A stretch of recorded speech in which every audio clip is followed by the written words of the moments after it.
Each year, people around the world report having encounters with bizarre animals that seem not to be of this earth.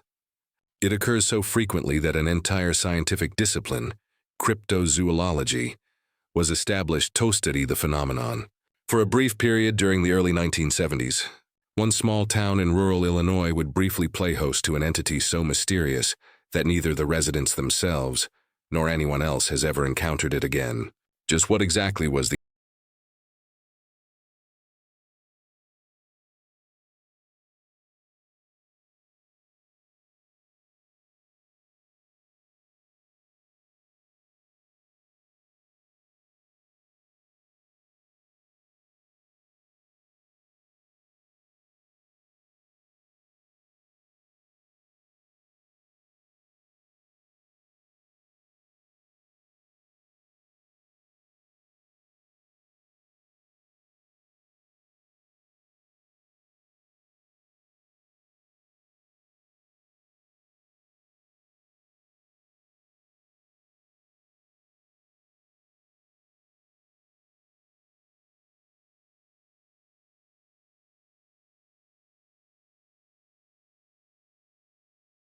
of Illinois spans a vast geographic area, with its borders extending from the shores of the Great Lakes to the banks of the Ohio River Basin. Though it is home to one of the largest cities in the country, Chicago, the rest of the state, is far more rural, with woodlands covering some 4.8 million acres. It is perhaps unsurprising then that a region capable of generating multiple different climate zones possesses more than its fair share of terrifying cryptid encounters, as is common in the Americas. Some of these stories go back centuries, long before the first Europeans set foot on the continent.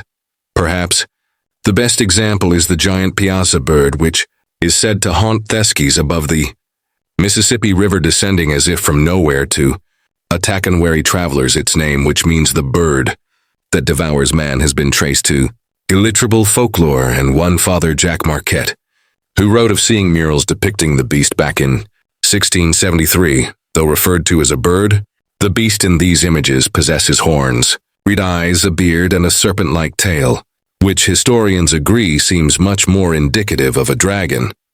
Then there is the big muddy monster, Sasquatch-like being that has menaced the inhabitants of the southern city of Murfreesboro since the early 70s. As with similar creatures seen in the Pacific Northwest and the American South, witnesses describe getting quick, often terrifying glimpses of a large, hairy biped emerging from the woods or a pond. Over the years, local police have collected sketches, witness letters, and even filed a case that officially still remains open. Curiously, a similar creature has been seen just 50 miles away in Saline County, where it's known as the Tuttle Bottoms Monster. Again, witnesses describe an ape-like beast often traveling on two legs, but this time possessing a long snout. Further south, the creature is known as Momo, a 7-foot-tall, foul-smelling humanoid that has been seen around the Missouri border since the 1940s. Cryptozoologists point to the fact that numerous people in various regions reporting seeing the same creature as evidence that something lives in the woods in North America. Other scientists aren't so sure. They believe that Bigfoot is a cultural template, meaning it is so deeply ingrained in human consciousness that virtually everyone has been exposed to the concept. As for mass sighting events like those in Illinois, the argument centers around a form of collective behavior, often described as mass hysteria or social contagion, which brings us to the Enfield Horror. Though many agree that the entity at the center of this event is not a Sasquatch, the Bigfoot phenomenon provides the best template for understanding what actually happened during that spring of 1973, described by witnesses as being three-legged and capable of jumping significant distances. This enigmatic trespasser spent several weeks stalking a small town. During this period, it interacted with multiple residents, leaving behind physical evidence of its presence, and even allowing its distinctive call to be recorded by one witness. Then, just as quickly as it had appeared, this inexplicable creature was gone, leaving behind nothing but questions, theories, and uncertainties. On the evening of April the 25th, 1973, A local Enfield resident by the name of Henry McDaniel had just returned home with his wife. According to the man's report, it was just after 9 p.m. The couple lived in a relatively isolated area on the outskirts of town, which provided them and their 2 children, Leal and Henry Jr., with endless opportunities to enjoy southern Illinois' abundant natural beauty. But upon entering their home that evening, McDaniel and his wife would find that nature had turned against them. The parents found their 2 children in a highly emotional state. Through floods of tears, the 2 related to their parents that an hour or so prior, they had both heard a series of strange noises coming from behind the front door to the house. They described it as an unnerving, scratching sound, almost as if some sort of animal was trying to get through. Curious, the 2 children hurried to open the door and catch the animal in the act. But what they saw was something far stranger than any raccoon or possum, and far more terrifying. According to Henry, the creature they saw had 3 legs, a short, squat body, and 2 big eyes, which he described as being as big as torches.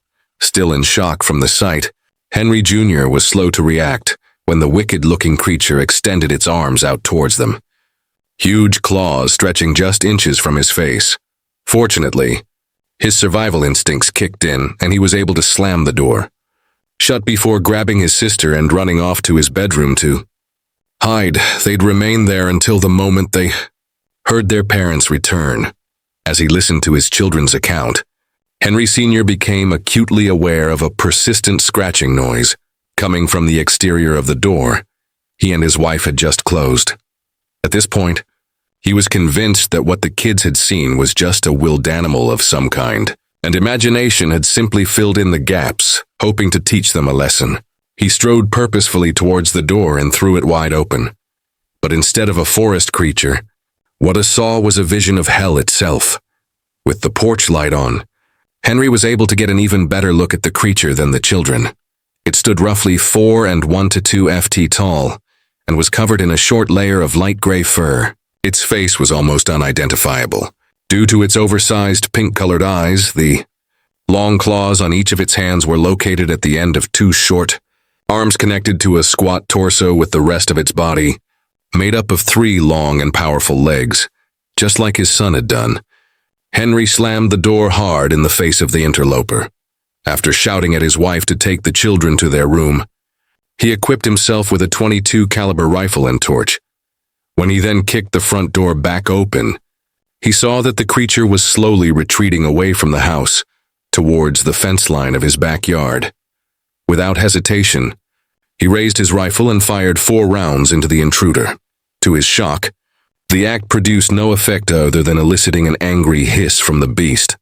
For a moment, Henry was convinced it would return to attack him.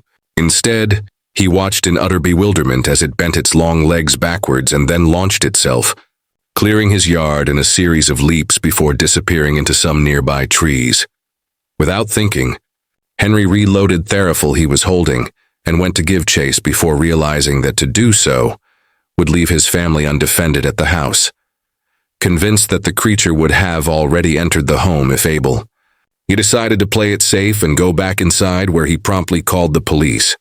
Shortly after, 2 state troopers arrived to find the entire family in an extremely agitated state. For his part, Henry was sure that he'd hit the creature with at least one of his shots. He also said that the noise the creature had made sounded almost like a wild cat and that he'd never seen anything move quite so fast, referring to its ability to cover 50 ft in just a few bounds. Hesitant as the troopers were to believe such a fantastic story, it was clear that something had happened at the property. For starters, there were footprints and long scratches on the doors and siding of the home. The following morning, crime scene examiners took photographs of the claw marks, which they reported as being deeply embedded into the wood. Alongside this evidence, a series of plaster casts were also made of the footprints leading away from the premises, which were unlike anything the investigator had ever seen before. They were described as being similar to a dog's paw, only with 6 toes as opposed to 4. Curiously, there was also some variance in the size of the prints. One examiner said that they seemed to indicate that the owner possessed 2 dominant feet, with a smaller one set slightly further back than the others. Even with this evidence, The authorities doubted virtually everything that the McDaniel family had reported. But when they returned to the station later that morning, they were shocked to find out that all hell had broken loose in their absence.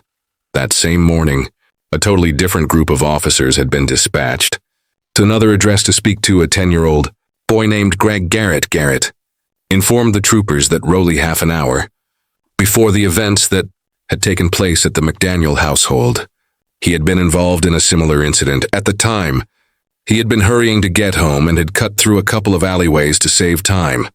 As he rounded one corner, something heavy and squat had emerged from the darkness, colliding with him and knocking him to the ground. He then described a brief struggle in which the unseen attacker hissed like a snake before slashing at his shoes with its claws. After finally managing to free himself, Garrett immediately ran home. Upon arriving, he told his mother what had happened and even showed her the deep gouge marks in the fabric of his footwear. With two separate but similar cases on their hands, local Sheriff Roy Pochard had no choice but to reach out to both witnesses. After conducting brief interviews, ultimately advised them not to share their stories with the rest of the town, fearing that their tales might lead to its spread panic. Deep down, Pochard likely didn't believe what he was hearing and was hoping that Garrett and the McDaniels would eventually come to their senses. Unfortunately for the sheriff, on May the 7th, Henry McDaniel decided to take things into his own hands, but only after he experienced a second sighting. Frustrated by the lack of police response, he related this new encounter to the local radio station. At 3:00 a.m. the previous morning, McDaniel had been roused from a fitful sleep by the sound of loud barking coming from the dogs that belonged to a neighboring household. Still unsettled by the events of the previous month, he had again reached for his rifle and torch and then gone out to check the perimeter of his property. McDaniel had not traveled far when the dim light from the torch picked out a familiar shape lurking in the trees near some train tracks. Again, he raised his rifle and aimed it at the mysterious creature, but this time he held his fire. Realizing that the beast had yet to notice him, he instead took the opportunity to study it. As he would later state, "I saw something moving out on the railroad track, and there it stood. I didn't shoot at it or anything, and it had started on down the railroad track, and it wasn't in a hurry or nothing. After several minutes had passed, the creature bounced away again, using a series of powerful leaps to disappear into the brush. As one might expect, the resultant broadcasts and newspaper articles sent the town's residents into a frenzy. However, it also had the effect of drawing large crowds of visitors and onlookers from the surrounding settlements, many of whom were eager to catch a glimpse of the mysterious entity, or even be the one to kill it. It didn't take long for the disruptive activities of these newcomers to push Sheriff Pochard to the limit.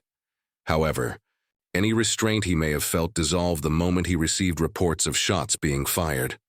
Driving out to the location of this latest incident, Pochard and his deputies located a group of 5 hunters, yelling excitedly and pointing off into a patch of undergrowth, gesturing wildly at the trees. The men informed the skeptical officers that they had caught sight of a monster, making its way towards them. They described it as a monkey-like creature covered in gray fur.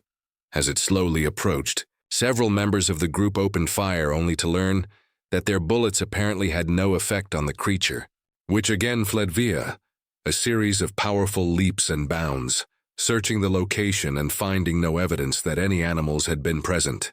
Pochard promptly decided to arrest all 5 men for weapons violations. But when this account was also published by the local newspapers, it had the opposite effect of the previous story. Rather than a surge in visitors, people began staying away, much to the sheriff's relief. But just as the controversy finally seemed to be reaching a point where it had begun to die away, the town's unearthly visitor would make one final bizarre appearance, one of the many people who elected to ignore the official advice not to search for. The creature was a Midwest radio personality named Rick Rainbow. As the director of WWKI in Kokomo, Indiana, he had heard McDaniel's reports firsthand and decided to visit the area with several companions. Not long into his trek, the group stumbled across an abandoned and decaying property about a mile from the McDaniels' home. As they analyzed the ruins, A squat gray figure unexpectedly emerged. Upon catching sight of the assembled hunting party, the fur-covered creature instantly emitted a haunting cry before leaping vertically into the air and disappearing into the surrounding forest. Rainbow later described how it had made off from the group, using a series of similarly spectacular leaps, traveling so far and so fast that he and the other hunters had to quickly abandon their pursuit. It was at this point in the retelling of his story that Rainbow had produced atop a recorder, upon which he claimed to have captured the creature's cries as it fled. He then decided to take these tapes to renowned cryptozoologist Lauren Coleman, who listened to them and agreed they were like no creature he had ever investigated. Coleman would later travel to Enfield to interview the witnesses firsthand, even photographing some of the damage that had been done to the McDaniels residence. Whilst he was there, he recalled hearing some strange banshee-like sounds in the woods, but never had an actual sighting, though one might assume that this is where the Enfield Horror phenomenon blew up into a national sensation. The opposite actually happened. Following the Rick Rainbow encounter, the story seemed to come to an end. There were no further sightings that year or in the year that followed. With nothing to renew interest, the creature faded into obscurity, though it managed to leave behind a dossier full of evidence pertaining to its existence. There were never any answers as to how it had come to haunt the streets and forests of this small Illinois town. As with many of the more obscure cryptid sightings reported in North America, the passage of time has not been kind to the Enfield Horror or to those who encountered it. In the years that followed the initial sightings, an all too familiar set of accusations have been leveled at the town's civic leaders and newspaper reporters, alleging the tale was falsified or exaggerated. The likely motive for such a conspiracy between the two groups would be simple enough: to promote interest in the town and hopefully generate an increase in visitors. Alongside that allegation, there are those who believe that, like many similar sightings of that particular era in American history, the Enfield Horror is a classic case of mass hysteria.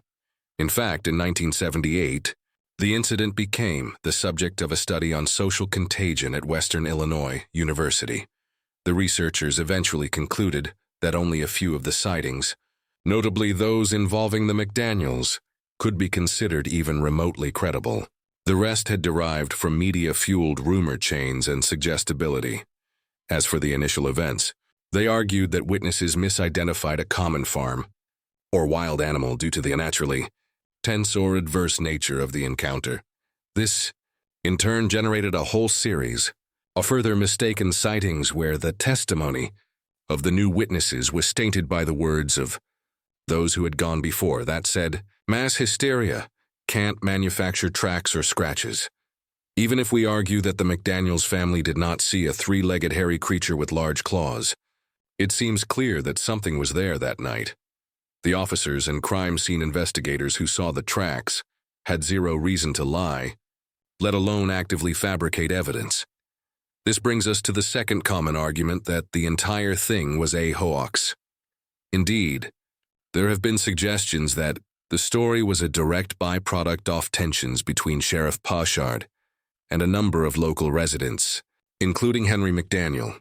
According to some Enfield residents, McDaniel had a reputation for being eccentric and outspoken and may have had previous run-ins with the sheriff's office. It's not beyond possibility that he may have embellished his encounters as a means of frustrating the lawmen.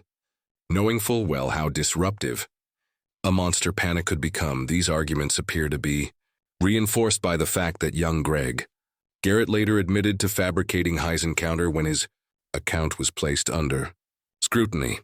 Some sources claim he said it was a joke, one that could have been inspired or encouraged by adults in town. But could Garrett have heard about them monster sightings so quickly? Even considering how fast news travels in a small town, seems unlikely, especially since he recounted the Toledo his mother before the McDaniels encounter. Might he have been pressured into saying he made the whole thing up? Also, the sheer number of witnesses and the abundance of alleged evidence provided to the authorities seemed to fly in the face of these assertions. In addition to the McDaniel children, there were numerous sightings from people unconnected to the local community who would have no knowledge of any existing tensions in the town. If it was a hoax, the only way to adequately explain the scratches found on exposed surfaces near the sightings, the bizarre footprints, and the audio recordings of strange animal cries would be to assume that McDaniels faked them.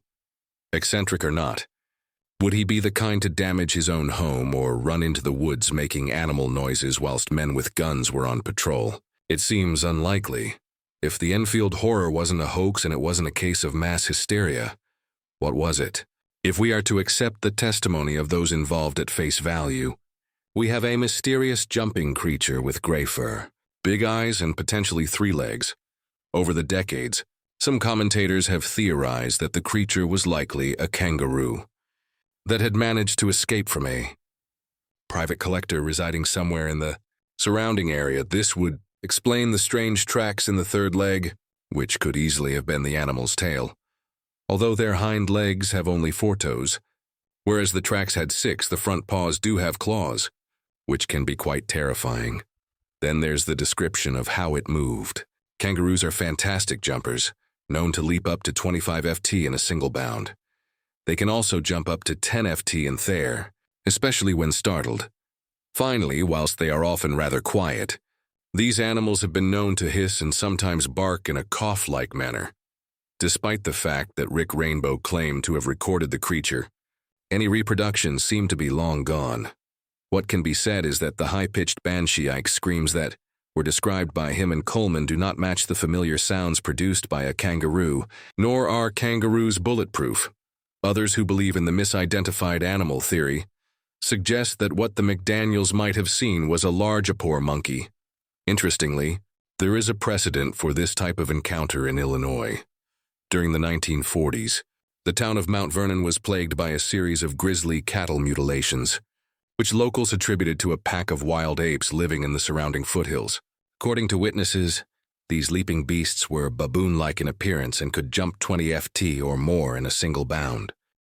With the towns only separated by a mere 40 m, it would easily be possible for the creatures responsible for those deaths to travel a short distance between the 2 locations.